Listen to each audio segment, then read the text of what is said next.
ശിക്ഷാ കാലാവധി പൂർത്തിയായി 6 മാസമായിട്ടും ഇവരെ ജയിലിൽ പാർപ്പിച്ചിരിക്കുന്നത് ഗുരുതരമായ മനുഷ്യാവകാശ ലംഘനമാണെന്നും ഭരണഘടനാ വിരുദ്ധമാണെന്നും പൊതുതാൽപര്യ ഹർജിയിൽ ആരോപിക്കുന്നു.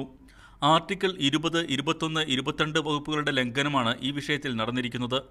തെളിയിക്കപ്പെട്ട കുറ്റത്തിനുള്ള ശിക്ഷ മാത്രമേ നൽകാവൂ, ഒരേ കുറ്റത്തിന് 2 തവണ ശിക്ഷിക്കാൻ പാടില്ല, ജീവിക്കാനുള്ള അവകാശവും വ്യക്തിസ്വാതന്ത്ര്യവും തടയൽ, തടവിൽ കാരണം ബോധിപ്പിക്കാതെ പാർപ്പിക്കൽ എന്നിവയാണ് ഈ ഭരണഘടനാ അനുച്ഛേദങ്ങൾ സംരക്ഷിക്കുന്നത്. ബംഗ്ലാദേശികളെ സ്വദേശത്തേക്ക് കയറ്റി അയക്കാൻ അടിയന്തര നടപടി സ്വീകരിക്കണമെന്നാണ് ഹർജിയിലെ പ്രധാന ആവശ്യം. നഷ്ടപരിഹാരം നൽകണമെന്നും ആവശ്യപ്പെട്ടിട്ടുണ്ട്. 3 വർഷം മുമ്പ് എറണാകുളം ജില്ലയിലെ ഇഷ്ടികക്കളങ്ങളിൽ ജോലിക്കെത്തിയ ബംഗ്ലാദേശ് പൗരന്മാരെ മതിയായ രേഖകളില്ലാതെ അതിർത്തി ലംഘിച്ചുവെന്നാരോപിച്ച് നെടുമ്പാശ്ശേരി പോലീസ് അറസ്റ്റ് ചെയ്യുകയായിരുന്നു.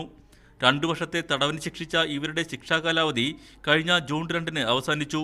തുടർന്ന് ഇവരെ നാട്ടിലേക്ക് അയക്കാനും കോടതി ഉത്തരവിട്ടു. എന്നാൽ ഈ ഉത്തരവ് ഇതുവരെയും നടപ്പായിട്ടില്ല. യാത്രാരേഖകൾ ശരിയാക്കാനുള്ള കാലതാമസമാണെന്നാണ് ഔദ്യോഗിക വിശദീകരണം.